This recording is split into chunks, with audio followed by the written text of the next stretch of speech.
lots of happenings in court today because the Chief Executive Officer of the defunct gold dealership firm, NAM1, has pleaded not guilty to all 39 counts of offences, including money laundering, defrauding by false pretense, and also carrying on deposit taking without the requisite licensing regime.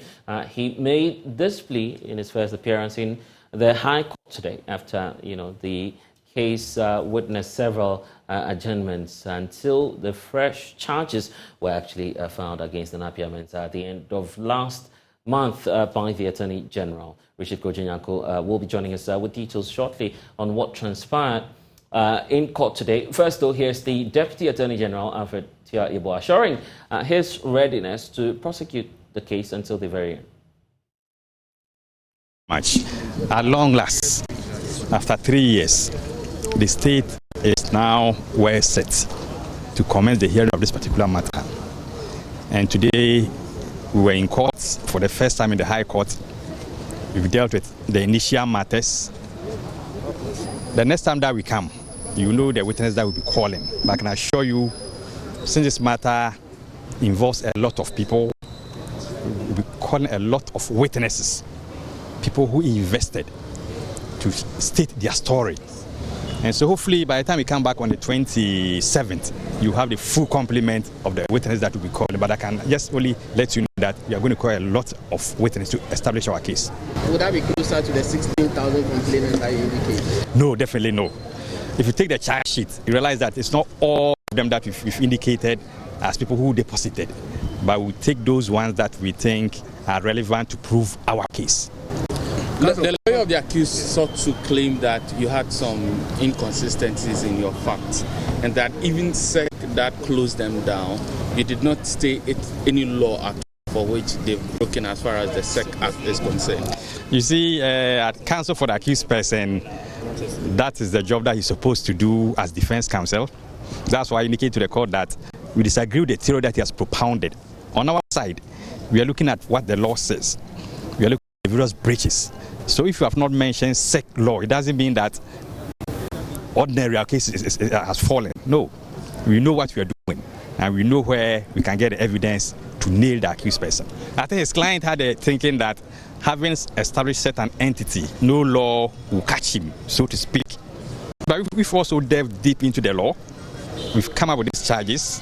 Let's wait and see whether these charges are not the right charges that we have to prefer against the accused persons. We are of the humble opinion that this is a matter that we must apply to the courts for an expedited hearing. So at the case management stage, we'll put up that application and request the court, subject to the court's convenience, to have this matter heard on daily basis. We want this matter to be heard so that those depositors can know their fate, so the accused person also can also know his fate.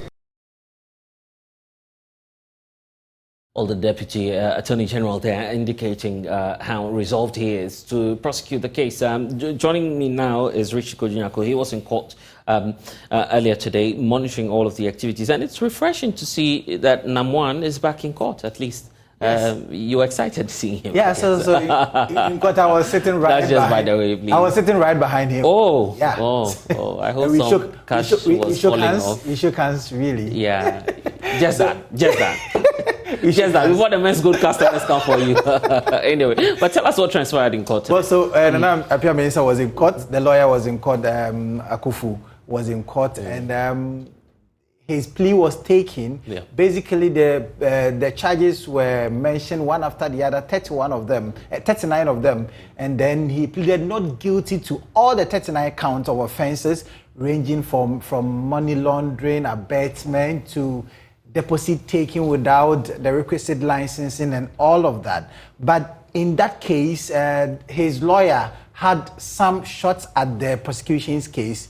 He indicated that it was actually the Bank of Ghana that actually advised Menzgold to change the name from Menz Bank with a K to Men's Bank with a C. All right. And so the client cannot be blamed for that. Actually, he also indicates that the Securities and Exchange Commission that closed down the business in all the offenses and all the charges that have been put on the head of NAM1, none of them relate to the Securities and Exchange Commission. Which is the constitutionally mandated authority looking over dealings in gold and all of these securities. Exactly. But the Deputy Attorney General, Alfred Choyebwa, who led the case of the prosecution, indicated that, they would prove that NAM1 is actually guilty of the charges that they have slapped him with. In fact, he indicates that they had some of the assets, they have sold them, and so at the appropriate time, if they are able to prove their case in court,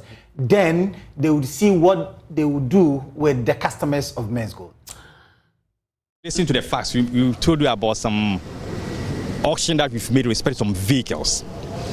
Told you about some gold bars that we also had or we seized from the accused persons.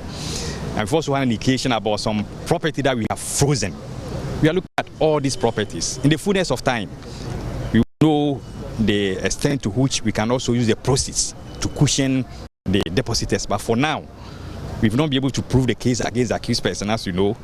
But in the course of proceedings, who knows, the accused may even come up with a proposal that even though he's not guilty, the property that we have may have to be auctioned, so that we give it to the person. So we are looking at various options. But to us, our main aim is to prosecute him, and if need be, if he's convicted, he should be made to face the law.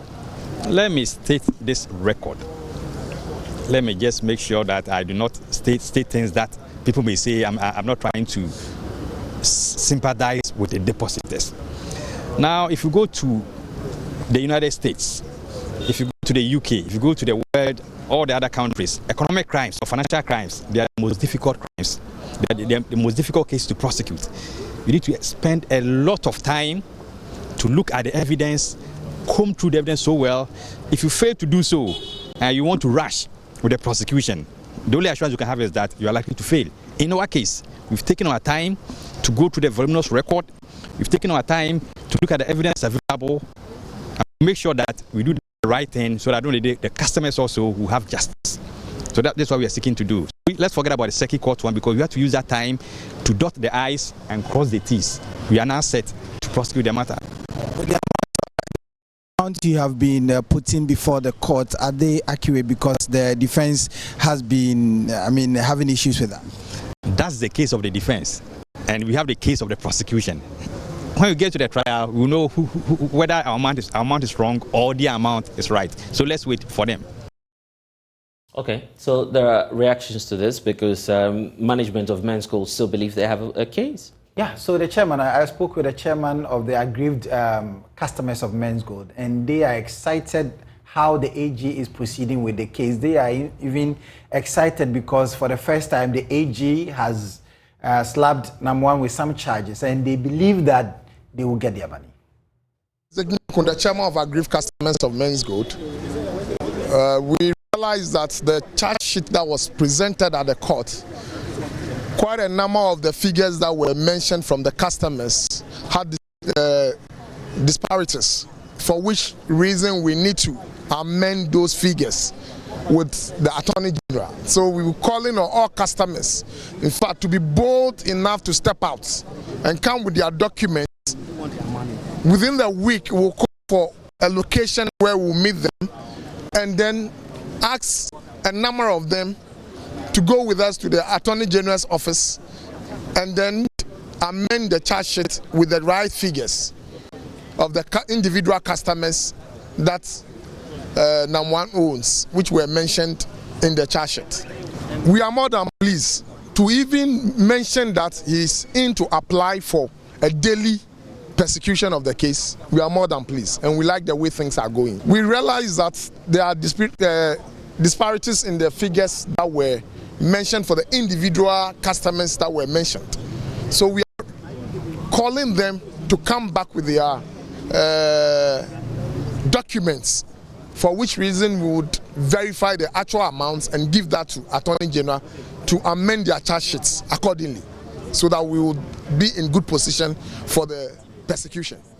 From what we've seen today, we are rest assured that justice will be served, and we're looking forward to the same procedure to follow. Isaac Nyako, the chairman for aggrieved customers of Menzgold.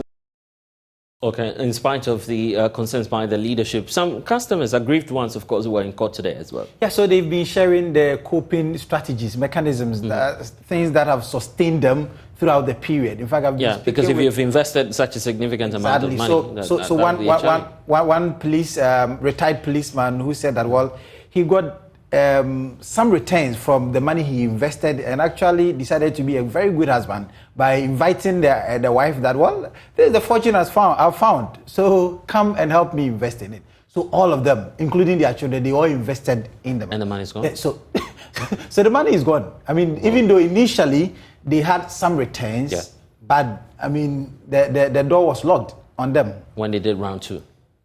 Yeah, exactly. Yeah. So you see, when he was enjoying, he decided that I will not enjoy alone, because the wife said, my husband has been enjoying, so let me join my husband. And so the wife joined, and then the door got locked. Okay, they've been sharing, and we'll listen to them shortly. The point about even NAM1 himself, you know, the first time appearing in court and knowing that this is going to be possibly, if the court agrees, a daily hearing.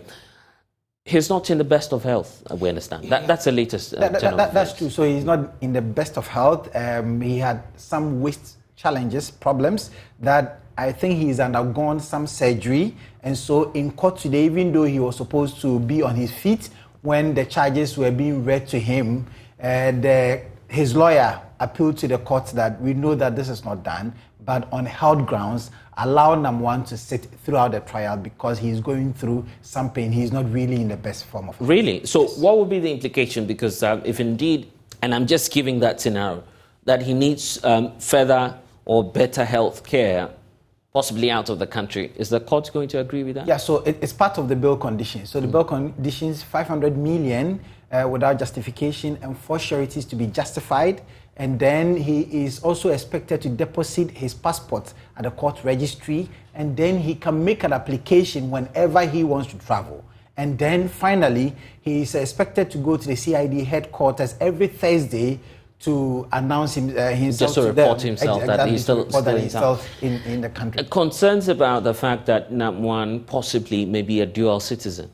That also came up in court? Yeah, it came up in court. In fact, the lawyer for NAM1 said that it will be a huge surprise to him if it turns out that NAM1 has 2 passports and is a dual citizen, and if one of the passports is taken by the registry and he's still holding on to one and will be able to travel with it. In fact, it will be the biggest shocks of his career. In fact, the judge also even put it to NAM1 himself that should the court find out that you hold another passport apart from the Ghanaian passport, once that you have testified before the court that it is only the Ghanaian passport that you have, the court will deal with you. And so NAM1 has certified that indeed he holds only the Ghanaian passport. Okay, Richard Kujinyako, monitoring events for us in court.